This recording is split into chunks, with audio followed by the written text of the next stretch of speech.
Hello दोस्तों, रैकपीडिया पर आप सभी का बहुत बहुत स्वागत है। देखिए, रीजनिंग के इस फाउंडेशन बैच में आज हम लोगों का 23वां क्लास है। इससे पहले हम लोग दिशा और दूरी को ख़त्म कर चुके थे। चलिए, आज हम लोग निर्णयन क्षमता डिसीजन मेकिंग पढ़ेंगे। इसमें दोस्तों पीसीएस लेवल के जो एग्ज़ाम होते हैं उसमें यह चैप्टर से नॉर्मली क्वेश्चन ज़्यादा आता है, बैंक वगैरह में पूछे गए हैं और दरोगा वगैरह के एग्ज़ाम में कभी कभी क्वेश्चन आए हुए हैं। बाकी एग्ज़ाम में क्वेश्चन यहाँ से नहीं के बराबर आते हैं। ठीक है, चलिए, यदि आप बाकी कोई छोटे लेवल के एग्ज़ाम की तैयारी करते हैं तो फिर उसमें आपको इस चैप्टर की खास ज़रूरत पड़ेगी नहीं। चलिए स्टार्ट करते हैं। देखिए, इसमें होता क्या है, हमें निर्णय लेना होता है किसी अधिकारी के रूप में, एक समझदार व्यक्ति के रूप में। तो आप निर्णय कैसे कैसे ले सकते हैं? देखिए, इसमें व्यक्तिगत रूप से आप निर्णय ले सकते हैं कि आप खुद ही डिसीजन ले लीजिए कि मुझे ये काम करना चाहिए, नहीं करना चाहिए। ये हो गया आपका निजी डिसीजन। दूसरा, आप परामर्श ले सकते हैं अपने दोस्त से, अपने सीनियर से, अपने किसी से व्यक्ति से, माता पिता से, किसी से परामर्श लेकर के निर्णय देते हैं। तीसरा, सामूहिक रूप से आप निर्णय भी ले सकते हैं कि 4 आदमी को आप मिल करके एक साथ निर्णय ले लिए किसी चीज़ को, ये काम करना है कि नहीं करना है। तो ये हो जाता है हमारा सामूहिक निर्णय लेना। चौथा होता है कि आपको खुद निर्णय नहीं लेना है, आप अपने दोस्त को बोल दिए, भाई तुम देख लो, जो होगा वही हम कर देंगे, वही मेरे लिए सही होगा। तो चौथा हो जाता है आप एक तरह से किसी को नियुक्त करके निर्णय ले सकते हैं। इसमें 2 तरह के प्रश्न पूछे जाते हैं और यह जब बस आप ये वीडियो देख लीजिएगा, इससे अधिक आपको पढ़ने की ज़रूरत पड़ेगी नहीं। देखिए, इसमें प्रश्न कैसे पूछे जाते हैं। एक, स्थिति प्रतिक्रिया पर इसमें आधारित प्रश्न होते हैं। दूसरा, आंकड़ा निर्णय पर प्रश्न होते हैं। दोनों को बारी बारी से देखते हैं कैसे कैसे इसमें प्रश्न पूछे जाते हैं। देखिए, पहला क्वेश्चन है, एक नागरिक के रूप में आपको देखिए यूपीएससी सीसेट 2012 का क्वेश्चन है। एक नागरिक के रूप में आपको एक सरकारी विभाग से कुछ काम है, संबद्ध अधिकारी आपको बार बार बुलाता है और आपसे प्रत्यक्षतः बिना कुछ कहे रिश्वत देने का इशारा करता है। आप अपना कार्य कराना चाहते हैं, आप क्या करेंगे? ठीक है, देखिए, आप कोई काम कराने जा रहे हैं, आपको रिश्वत के लिए इशारा किया जा रहा है। रिश्वत मांगा नहीं जा रहा है, रिश्वत के लिए इशारा किया जा रहा है। ठीक है, तो आप क्या करेंगे? रिश्वत दे देंगे, पहला ऑप्शन। ये तो बिल्कुल भी गलत है, ये तो आंसर हो ही नहीं सकता है, रिश्वत देना तो गलत है। दूसरा क्या है, एक ऐसा व्यवहार करेंगे मानो आप उसके इशारे से नहीं समझ रहे हैं और अपने आवेदन पर डटे रहेंगे। ये ठीक है, आगे भी पढ़ लेते हैं। रिश्वत के इशारों के संबंध में मौखिक शिकायत के साथ उच्चतर अधिकारी के पास सहायता के लिए भेजेंगे। देखिए, ये गलत हो जाएगा। एक औपचारिक शिकायत भेजेंगे, ये भी गलत हो जाएगा। ठीक है, यहाँ पे हमारा बी आंसर सही हो जाएगा। सी और डी इसीलिए गलत हो जाएगा क्योंकि आपके पास कोई सबूत नहीं है, कोई प्रूफ नहीं है, क्योंकि वो सिर्फ इशारा कर रहा है। ठीक है, तो आप कुछ भी साबित नहीं कर पाइएगा कि आपसे मांगा गया है या नहीं मांगा गया है रिश्वत। तो ऐसे में ज़्यादा अच्छा यही है कि आप उसको नज़रअंदाज कर दीजिए और अपना काम पर डटे रहिए। चलिए नेक्स्ट क्वेश्चन देखते हैं। आपको अपने राज्य के लोक सेवा आयोग द्वारा खाद्य वितरण अधिकारी पद के साक्षात्कार हेतु उपस्थित होने के लिए आमंत्रित किया गया है। आप रेलवे स्टेशन पहुंचते हैं पर टिकट खिड़की पर लंबी कतार देखते हैं। ट्रेन रवाना होने को है, आप बिना टिकट लिए ही गाड़ी में बैठ जाते हैं। अपने डिब्बे में टिकट जांचकर्ता को प्रविष्ट होते देख आप निश्चय करते हैं। ठीक है, टिकट जांचकर्ता अर्थात टीटी। ठीक है, देखिए अब इसमें क्या करेंगे। आप जब टीटी को देखते हैं, आप बिना टिकट ट्रेन में चढ़ गए हैं, तो यहाँ पे ऑप्शन दिया हुआ है पहला कि शौचालय में छिपने का, ये तो गलत है। ठीक है, डी वाला भी साफ सुथरा गलत है, दिख रहा है। टिकट जांचकर्ता से झगड़ा प्रारंभ करेंगे, तो ऐसा तो बिल्कुल नहीं करेंगे।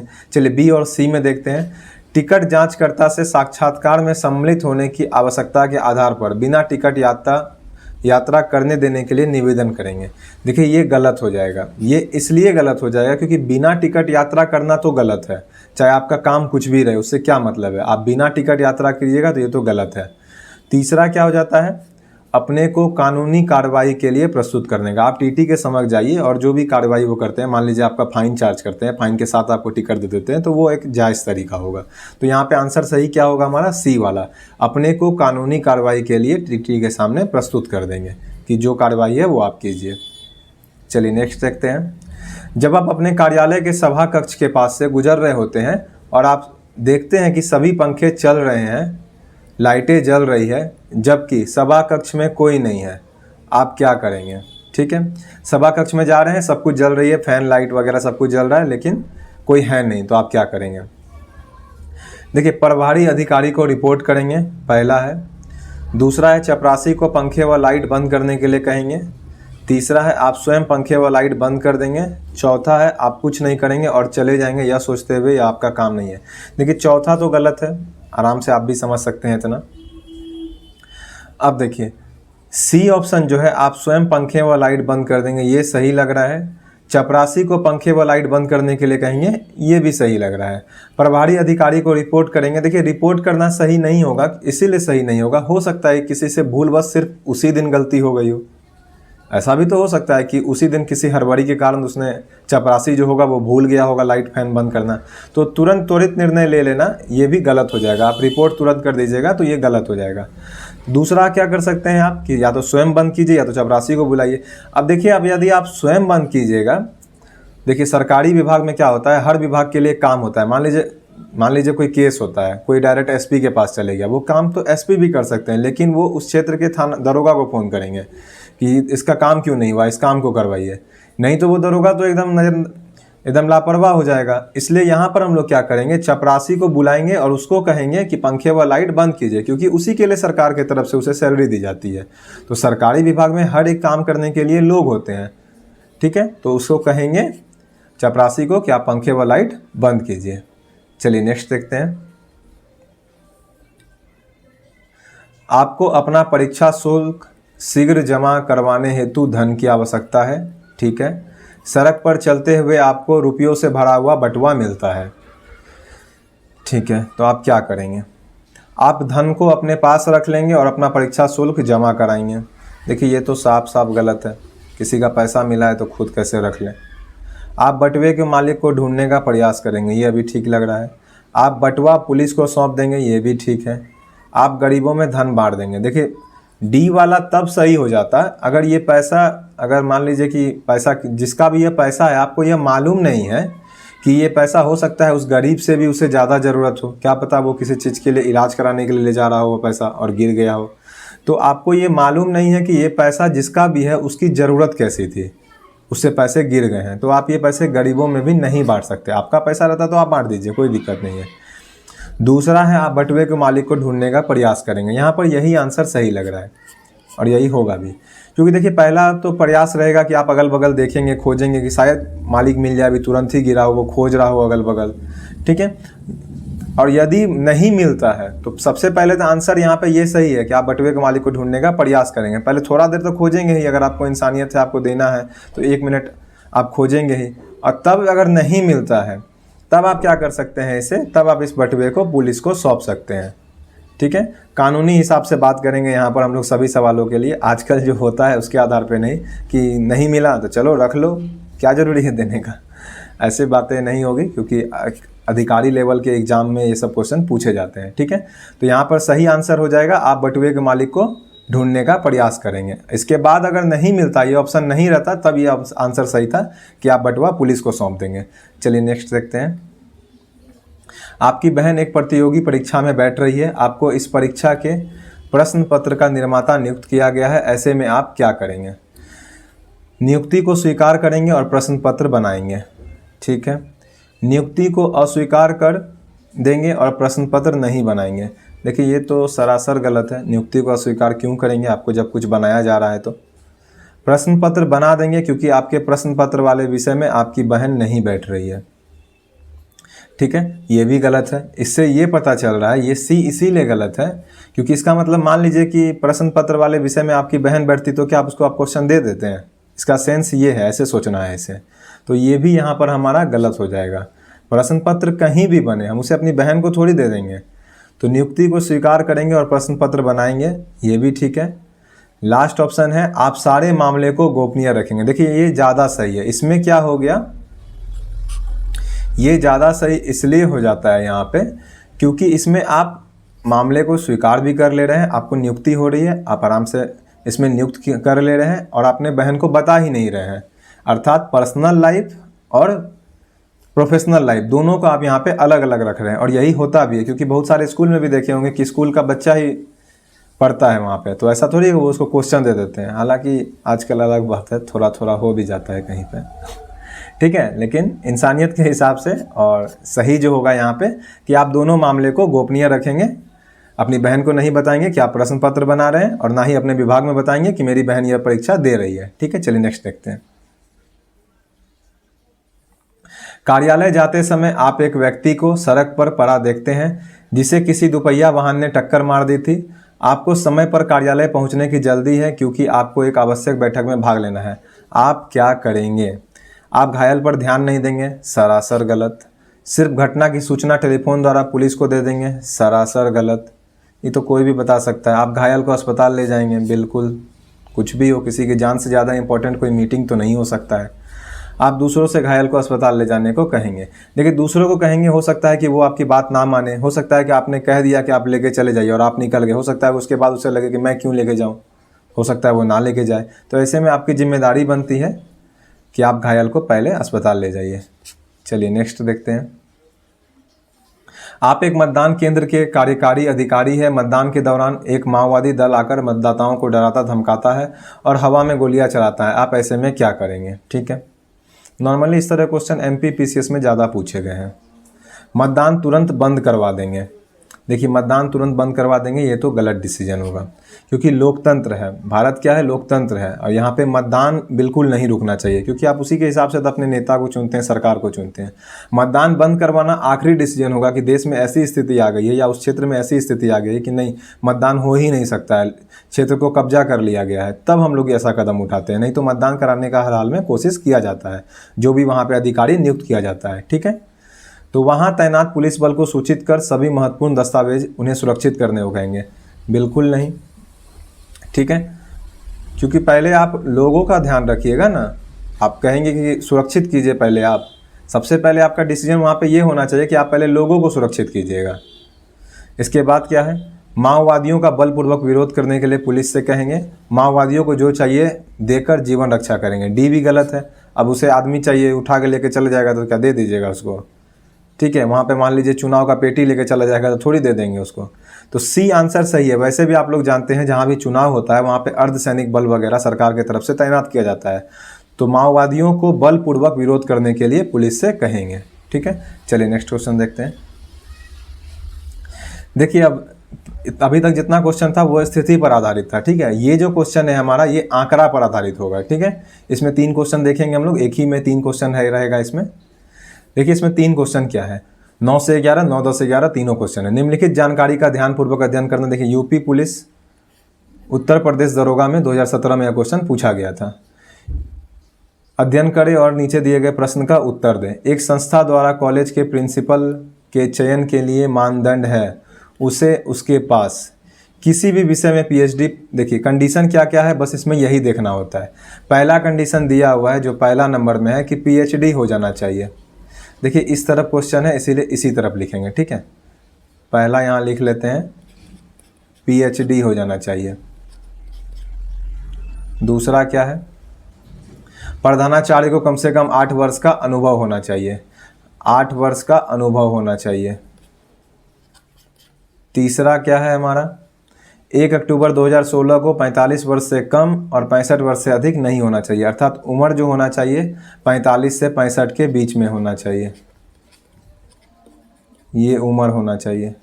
ठीक है, इसके बाद क्या बोल रहा है, स्नातकोत्तर और स्नातक की पढ़ाई पूरी होनी चाहिए और 60% अंक होना चाहिए। ठीक है, चलिए 60% अंक होना चाहिए दोनों में, अर्थात क्या बोलते हैं, बैचलर और मास्टर डिग्री दोनों होना चाहिए 60% से अधिक। ठीक है, चलिए नेक्स्ट देखते हैं। अब देखिए, यहाँ पे कहा गया है, यदि एक उम्मीदवार सभी उपरोक्त मानदंडों को पूरा करता है सिवाय, अर्थात वो सब कुछ पूरा करता है सिवाय, मान लीजिए अगर वो एक चीज़ पूरा नहीं करता है। ए में क्या दिया गया है कि उपरोक्त एक, ये जो एक वाला है, अगर एक के, अगर सिर्फ उसके पास ये एक वाला नहीं है और बाकी सब कुछ है, लेकिन अगर उसके पास 15 से अधिक वर्षों का कार्य अनुभव है, 15 से अधिक वर्षों का कार्य अनुभव है, उसके पास पीएचडी की डिग्री नहीं है लेकिन कार्य अनुभव है कितने वर्षों का, 15 वर्षों का, तो उसके मामले को संस्था के डीन के पास भेजा जाएगा। ये कंडीशन इन्होंने रख दिया है। तो अर्थात यहाँ पे हम लोग जहाँ पे है, अगर पीएचडी नहीं है उसके पास, ठीक है, ब्रैकेट में कर रहे हैं, क्रॉस कर रहे हैं, अर्थात नहीं है, तो और 15 वर्ष से अधिक का एक्सपीरियंस हो जाता है, ये वाला नीचे वाला, तो फिर इसको कहाँ भेजना होगा हमें, डीन के पास। कहाँ भेजना होगा, डीन के पास। ये कंडीशन रखा गया है। चलिए आगे देखते हैं और क्या है। दूसरा मामला कहा गया कि ये दूसरा वाला उपरोक्त द्वितीय के, लेकिन अगर दूसरा वाला भी फॉलो नहीं कर रहा है, सिर्फ दूसरा, ठीक है, प्रधानाचार्य के रूप में उसके पास कम से कम 8 वर्ष का कार्य का अनुभव होना चाहिए। मान लेते हैं उसके पास 8 वर्ष का अनुभव नहीं है, तो क्या होना चाहिए, लेकिन अगर उसके पास प्रशासन विभाग की जानकारी है, ठीक है, अगर प्रशासन विभाग की जानकारी है तो उसके मामले को संस्था के अध्यक्ष के पास भेजा जाएगा। ठीक है, देखिए अब क्या बोल रहा है, अगर 8 वर्ष जो यहाँ पे अनुभव मांग रहा है ये नहीं है, और क्या है उसके पास है प्रशासन विभाग की जानकारी, तो फिर अध्यक्ष के पास बोल रहा है कि भेज दीजिए इसका मामला को, ये बोल रहा है। अब हम लोग यहाँ से सवाल बनाएंगे, पीछे का क्वेश्चन का डेटा उठा लिया। इसी में 3 क्वेश्चन है। देखिए उनके मामले में क्या निर्णय लेना है, किनके मामले में पढ़ते हैं। संदीप सिंह ने क्रमशः 70% और 65% अंकों के साथ स्नातकोत्तर और स्नातक की डिग्री को पूरा कर लिया है। देखिए एक कंडीशन फॉलो है हमारा, 60% से दोनों का अधिक है। उन्हें प्रधानाचार्य के रूप में 16 वर्ष का अनुभव है।